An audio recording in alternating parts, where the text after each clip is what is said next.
Hello guys, আসসালামু আলাইকুম। Welcome back to my new video. আজকের যে টপিকটা আমি দিয়েছি যে জীবনে প্রাপ্তি ও প্রয়োগ, আমরা জীবনে কি পেলাম আর কি প্রয়োগ করলাম। আর তাই তো অনেক মানুষ জীবনটাকে বিষাদময় বা লেবুর মতো মনে করে, যে তিতা টক। কিন্তু এই জীবনটাকে লেবুর মতো তিতা টক মনে না করে এই লেবুটাকে শরবত বানিয়ে মানুষের সামনে প্রেজেন্ট করুন। শরবতটা হলো এটাই যে নিজের জীবনকে কাজে লাগান বা নিজে কিছু স্কিল ডেভেলপমেন্ট করেন বা দক্ষতা অর্জন করে সেটা মানুষের মাঝে প্রেজেন্ট করুন বা প্রয়োগ করুন। আপনি যখন একটা কাজে দক্ষ হবেন তখন মানুষ আপনাকে খুঁজে নেবে বা আপনাকে খুঁজে নিতে বাধ্য হবে। তখন আপনি তাদেরকে সেই শরবতটা প্রেজেন্ট করুন, যেটাকে আপনি তিতা মনে করতেন, জীবনটা তিতা মনে, সেই লেবুটাকে শরবত বানিয়ে মানুষের কাছে প্রেজেন্ট করুন বা আপনার দক্ষতা তাকে কাজে লাগে মানুষকে সেবা করুন বা মানুষের কাজ করে দিন বা আপনি কিছু অর্জন করুন। আর যাই হোক, আমার চ্যানেলে যদি আপনি নতুন হয়ে থাকেন আমার চ্যানেলটিকে সাবস্ক্রাইব করে পাশে থাকবেন। যদি চ্যানেলে যুক্ত হয়ে থাকেন চলুন ভিডিওটি শুরু করি। আশা করি এই ভিডিওটি শুরু থেকে শেষ পর্যন্ত দেখবেন, নিশ্চয়ই ভালো লাগবে, ভালো কিছু শিখতে পারবেন, ভালো কিছু বুঝতে পারবেন। চলুন ভিডিওটি শুরু করি। চলে আসলাম মূল টপিকে, যে আমরা জীবনে যা কিছু অর্জন করি, টাকা পয়সা অর্থ সম্পদ সার্টিফিকেট, এর অর্জনের শেষ কথা এটা নয়। কথা হলো যে আমরা এটিকে কিভাবে প্রয়োগ করলাম বা কোথায় প্রয়োগ করলাম, এটি মূল কথা। আমাদের জীবনে যা অর্জন আমরা এটা কিভাবে প্রয়োগ করলাম সেটাই মূল কথা। আর তাই তো আমি আমার আজকের টপিকটা দিয়েছি যে জীবনে প্রাপ্তি ও প্রয়োগ, আমরা যা পেলাম আর কি প্রয়োগ করলাম সেটাই আজকে আমার ভিডিওর মূল টপিক। আর মানুষের ভুলগুলো হলো যে বাগানে শস্য দানার মতো। মানুষের যে ভুলগুলো, এটা বাগানের আগাছা শস্য দানার মতো, যেগুলো চাষাবাদ ছাড়াই বেড়ে ওঠে বা বড় হয়ে যায়। আর বাগান তখন এত পরিমাণ হয়ে যায় যে তখন আর চাষাবাদ করা ছাড়াই সেগুলো বড় হয়ে যায়। তখন সেগুলোকে আমাদের কেটে সাফ করতে হয়, তখন আগাছা কেটে আমাদের বাগানটাকে পরিষ্কার করতে হয় বা সাফ করতে হয়। আর তাই তো আমাদের জীবনের নতিবাচক কথাগুলো সেভাবে কেটে সাফ করতে হবে জীবন থেকে। আমাদের জীবন যে নথিবাচক দিকগুলো আছে সেগুলো কীভাবে আগাছার মতো কেটে সাফ করে দিতে হবে। আর মহান রব হলো প্রতিটি মানুষের জন্য নীরব পথ প্রদর্শক। আমরা মহান রবের কাছে নীরব পথ প্রদর্শক। আর মানুষ নিজের কপালকে দোষ দেয়, এটা ঠিক না। হ্যাঁ, মানুষ সবসময় তার নিজের কপালকে দোষ দেয় বা নিজের ভাগ্যকে দোষ দেয়, এটা ঠিক না। আর হ্যাঁ, জীবন যদি তোমাকে লেবু দেয় বা বিষাদময় করে তোলে, যে তবে সেজন্য কোনো অভিযোগ করো না। জীবন যদি তোমার লেবুর মতো হয়ে যায় বা তিতা টক হয়ে যায়, সেজন্য কোনো অভিযোগ করো না বা কোনো দোষ দিও না। তুমি সেই লেবুটাকে কি করে শরবতের পরিণত করে যাদের সেই শরবতের প্রয়োজন তাদের সামনে প্রেজেন্ট করতে পারো, এটাই হলো তোমার মূল লক্ষ্য, বা তুমি তাদের কাছে পৌঁছে দাও। প্রতিভার কথা বলা হয়েছে যে হ্যাঁ, এটা এখানে শরবত বলতে তোমার প্রতিভার কথা বলা হয়েছে, যে তোমার প্রতিভাটা এমনভাবে তৈরি করো বা তুমি এমনভাবে দক্ষতা হয়ে যাও যে সেটাকে তুমি তাদের সেই সব মানুষের কাছে প্রেজেন্ট করো যে যাদের প্রয়োজন। আর এটাকেই বলা হয়েছে যে লেবুর মতো, লেবুটাকে শরবত বানিয়ে তুমি তাদের কাছে পৌঁছায় দাও যে যাদের এই শরবতটা প্রয়োজন বা তোমার এই প্রতিভাটা প্রয়োজন। আর তাই তো এই কথাই বলা হয়েছে যে আপনি প্রতিভাকে কাজে লাগান, যার দরকার তার নিকট পৌঁছে দিন। হ্যাঁ, নিজের প্রতিভা তার কাছে সেই জিনিসটা পৌঁছা দিন। আর আপনি জীবনে কি চাইছেন সে সম্পর্কে খুব সচেতন হন। আপনার জীবনে কি চাওয়া বা কি পাওয়া সে সম্পর্কে খুব সচেতন হন, নিয়ন্ত্রণ করুন বা খুব সতর্ক হয়ে এটাকে নিয়ে যাবেন। আপনি তেমন মানুষই হবেন যেমন আপনার অভ্যাস।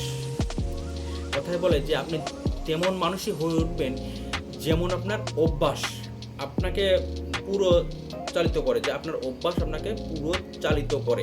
মাঝে মাঝে অন্যের সাথে তর্ক না করে তার মতামত মেনে নেওয়াই ভালো।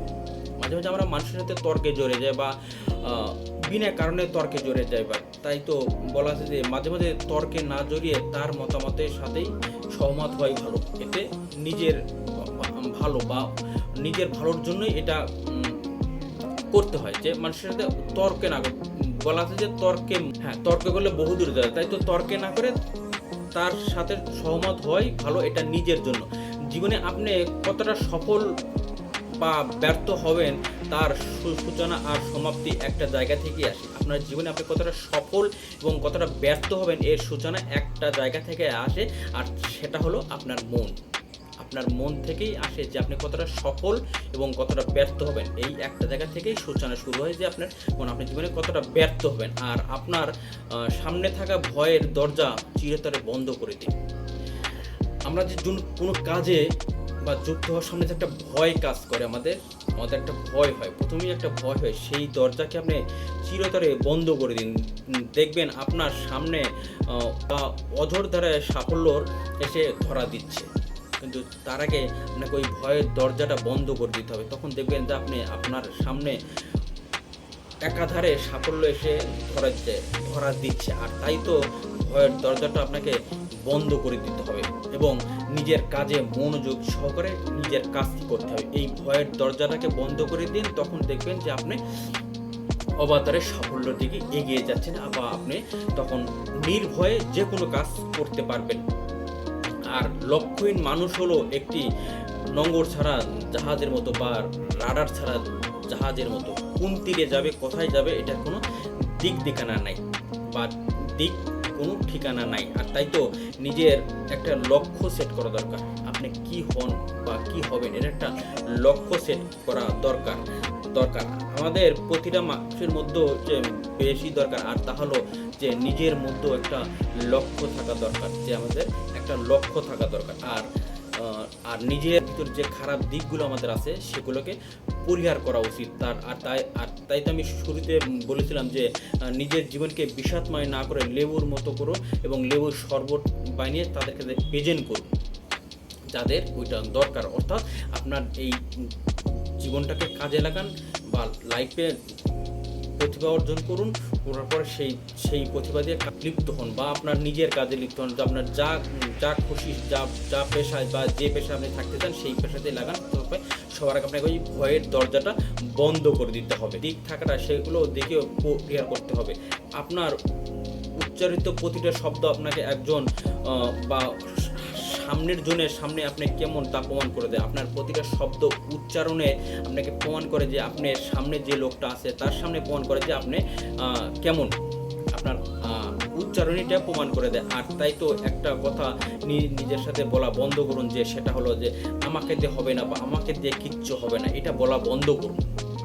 হ্যাঁ, আমাকে দিয়ে হবে না এটা বলা বন্ধ করুন, বা এটা আপনাকে আরও পিছন দিকে নিয়ে যায় বা আপনাকে কাজে অগ্রসর হতে দেন। আপনি যখনই বলেন যে আমাকে দিয়ে হবে না বা আমাকে দিয়ে কিচ্ছু হবে, তখন আপনি এই কথাগুলো ব্রেন শোনে, তখন সে আরও কাজ করতে চায় না বা সে তখন আরও অলস হতে চায়। আর একটা কথা বলতে হবে যে আমি পারবো, আমি সেরা।